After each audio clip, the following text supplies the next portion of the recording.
इसे मैं फेंक देता हूं बड़े भैया, आप जाइए। मुनीम जी, चौराम प्रसाद की बेटी की शादी के लिए जेवर देने के लिए कहा था, भिजवा दिया? जी हाँ मालिक। शहर में रहकर यही बदतमीजी और ओछी हरकतें सीखी आपने? अपने से बड़ों का लिहाज करना नहीं आता आपको? किससे कह रहे हो तुम? आपसे कह रहा हूं। औरत पैदा हुई है तो औरत की तरह रहना सीखिए। मीना, नकुल, तुम अंदर जाओ।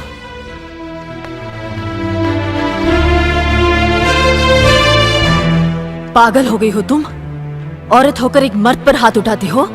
इतनी ऊंची घराने की बहू होकर ऐसी नीच हरकत, शर्म नहीं आई तुम्हें? कौन सा ऊंचा घराना? ये जहाँ सिर्फ एक आदमी राजा है और बाकी सब उसके गुलाम। मीना, चिल्लाइए मत। आप मेरी सास नहीं है। जिस तरह आप इस घर की बहू हैं, वैसे मैं भी हूँ। बहू हो तो बहू की मर्यादा में रहो। मर्यादा की रस्सी में तो आप जैसी जाहिल और गवार औरतें बनती हैं। मुझ जैसी पढ़ी लिखी मॉडर्न जमाने की लड़की नहीं। Uneducated idiots. Excuse me. I am not an illiterate. I am a graduate from the University of Allahabad.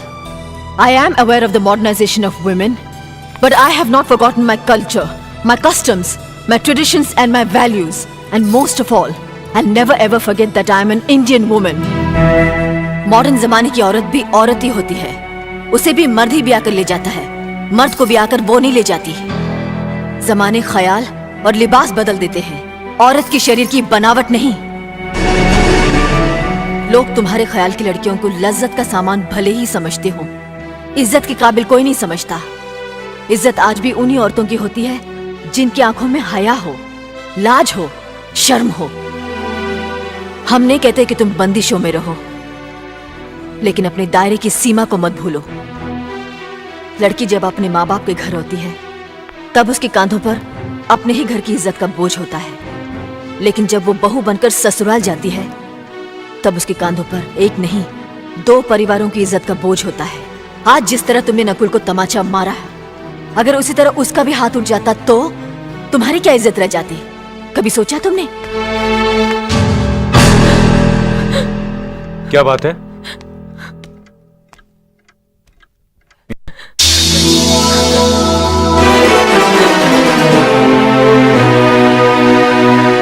क्या हुआ भाभी? कुछ नहीं। मीना कह रही थी कि उसे खाना बनाना नहीं आता। हमने सोचा कि 2-4 खरी खोटी सुनाने से ही सीखेगी, सो सुना दिया। बस रोने लगी। क्यों अर्जुन, हमें तुम्हारी बीवी को डांटने का भी हक नहीं? क्यों नहीं, आप हमारी भाभी माँ हैं। आप मार सकती हैं, डांट सकती हैं, कुछ भी कर सकती हैं।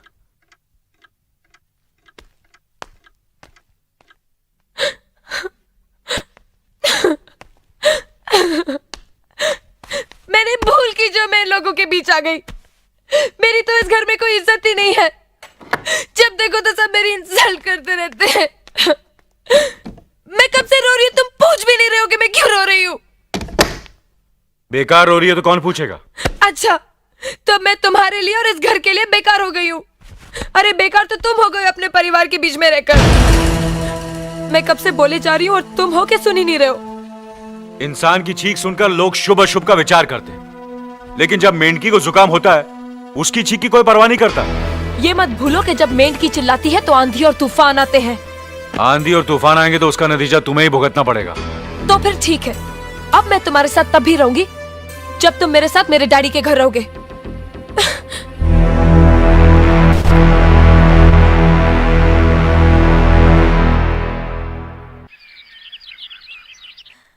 हमारी मीना बहुत प्यारी बच्ची है, लेकिन उसमें अभी भी बचपना है। हमारे तौर तरीकों को नहीं जानती है ना, लेकिन आहिस्ता आहिस्ता हम उसे सब सिखा देंगे।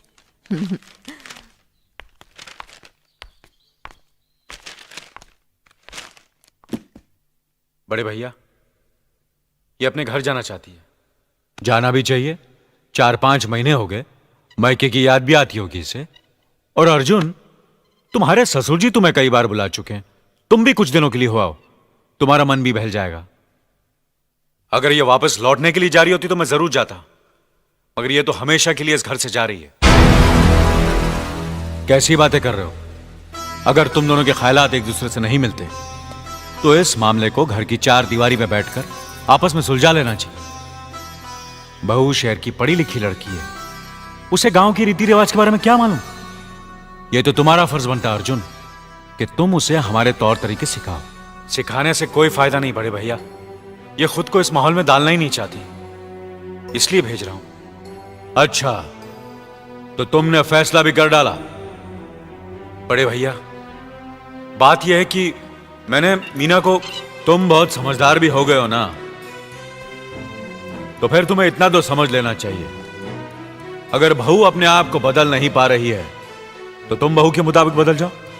आखिर वो तुम्हारी पत्नी है, उसका साथ देना तुम्हारा धर्म है। तुम्हारे भरोसे ही तो उसने अपनी सारी जिंदगी सौंप दी तुम्हें। अर्जुन, मेरे दर्द पर तुम तड़प उठोगे, तुम्हें तकलीफ होगी तो मैं रो दूंगा, क्योंकि हम दोनों एक ही मां की संतान हैं। खून का रिश्ता है हमारा, मगर पत्नी का नाता उससे कहीं ज्यादा गहरा होता है, क्योंकि वो पराए घर से आकर अपनों से कहीं ज्यादा अपनी हो जाती है, परछाई बन जाती है हमारी। पति शरीर है तो पत्नी उसकी आत्मा है। पत्नी ही पति के जीवन को सही अर्थ देती है, उसे कामयाब बनाती। पत्नी के बगैर पति बेजान और बेमाने हो जाते। अगर आज तुम अपनी पत्नी को हमेशा के लिए उसके मैके छोड़ाओगे तो यह गांव, यह समाज क्या कहेगा हमारे बारे में? जरा सोचो अर्जुन, न्याय के सिंहासन पर बैठकर जो लोगों के अच्छे बुरे का फैसला करता है, अगर उसी के घर में नाइंसाफी होगी तो लोग हंसेंगे हम पर, किसी को मुंह दिखाने के काबिल नहीं रहेंगे हम।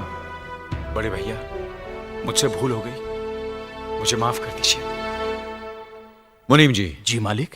जायदाद के दस्तावेज लाइए। जी अभी लाया। बहू, पति ही पत्नी की असली शक्ति होती है।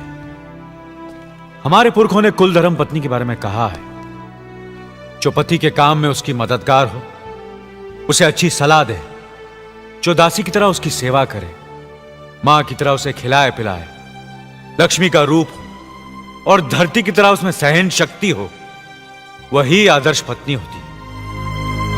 औरत की सोच मर्द का मुकद्दर बनाती है। वो जब बनाने पर आती है तो कुटिया को महल कर देती है, और जब बिगाड़ने पर उतरती है तो महल को मिट्टी का ढेर बना देती है। मालिक, ये जायदाद के दस्तावेज हैं। हमारी जमीन जायदाद कहां कहां है और कितनी है, उसका हिसाब किताब ना बाबूजी को मालूम था, ना हम तीनों भाइयों को मालूम है। बहू, तुम पढ़ी लिखी हो, आज से इसका हिसाब किताब तुम देखोगी। लक्ष्मी जी। अपनी चाबियों का गुच्छा और ये कागजात बहू को दे दो।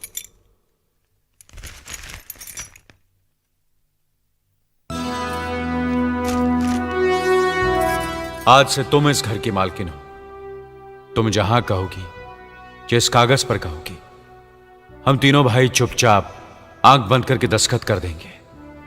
जैसा कहोगी वैसा ही करेंगे। बस एक ही विनती है बहू, हम तीनों भाइयों को अलग करने का ख्याल अपने मन में कभी आने मत देना।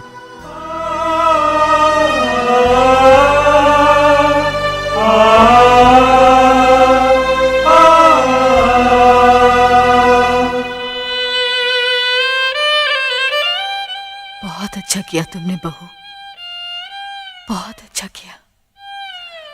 इनकी आंखों में आंसू देखने की हमने सपने में भी उम्मीद नहीं की थी, लेकिन तुमने हमें दिखा दिया।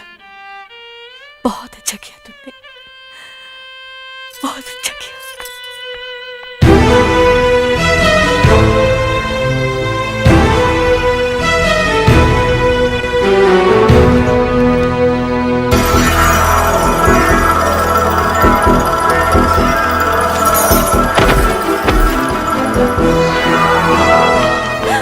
मीना, मीना, क्या हुआ बहू? मीना, मनी जी जल्दी से डॉक्टर को बुलाइए।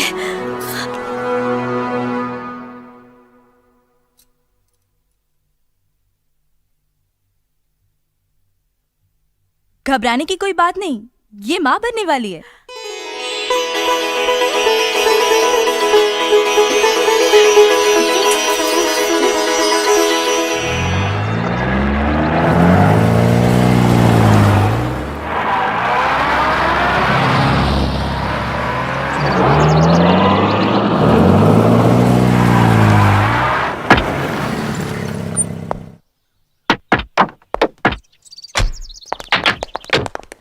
आप लोग यहीं ठहरिए, मैं ठाकुर साहब से मिलकर आता हूं।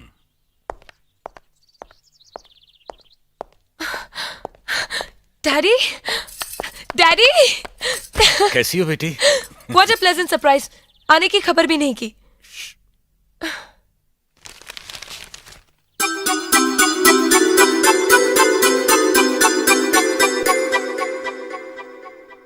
ठाकुर साहब, पाए लागू।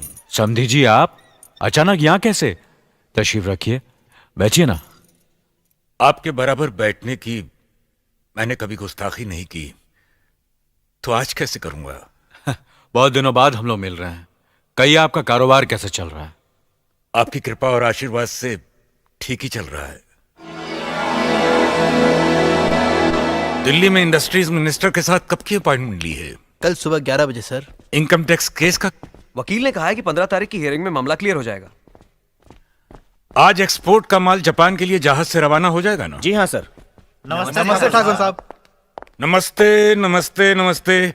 अरे दीनानाथ जी, आप लोगों ने यहाँ आने की तकलीफ क्यों की?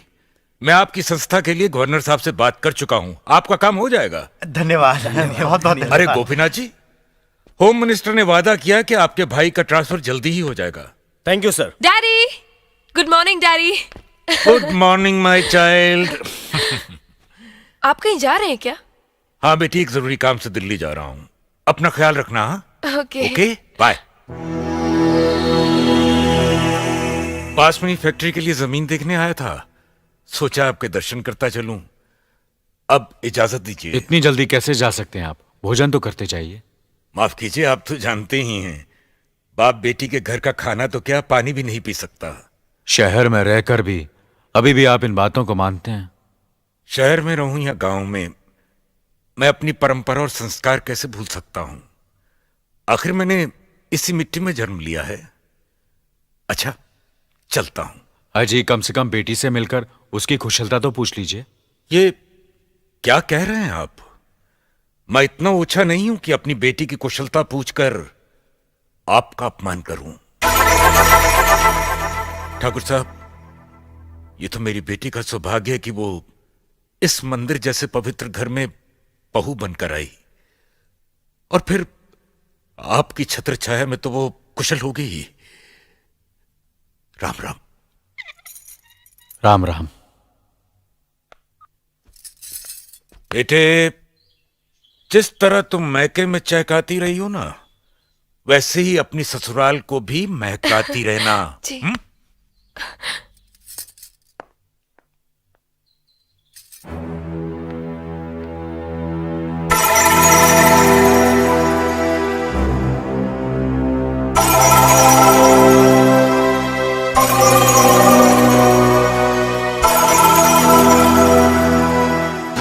आप तो उम्र में बड़े हैं ना, किससे किस तरह की बात की जाती है, इतनी तमीज तो आपको आनी चाहिए।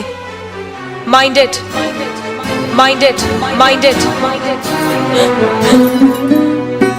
बड़े भाई, अरे? मुझे माफ कर दीजिए। क्या हुआ? मुझे माफ कर दीजिए। ये क्या कर रही हो? अपने पापों का प्रायश्चित कर रही हूँ। मैंने आप जैसे देवता का अपमान किया है, आपका दिल दुखा है, मुझे माफ कर दीजिए बड़े भैया, मुझे माफ कर दीजिए, मुझे माफ कर दीजिए। लक्ष्मी, मुझे माफ कर दीजिए बड़े भैया, बड़े भैया मुझे माफ कर दीजिए, मुझ पर तरस इसे संभालो खाकर मुझे मीना, माफ कर दीजिए बड़े चलो भैया। उठो, तुम्हें ऐसे नहीं बैठना मुझे चाहिए, माफ इससे कर बच्चे पर असर पड़ेगा बेटे। मैं आपकी भी दोषी हूँ दीदी। आपने जेठानी की जगह माँ बनकर मेरी गलतियों को बर्दाश्त किया, और मैं अब भागन आपकी बेटी न बन सकी। मुझे माफ कर दीजिए दीदी, मुझे माफ कर दीजिए। अब चुप भी हो जाओ। तो हमने कब तुम्हारी बात का बुरा माना? हाँ पगली, रोते नहीं, रोते नहीं।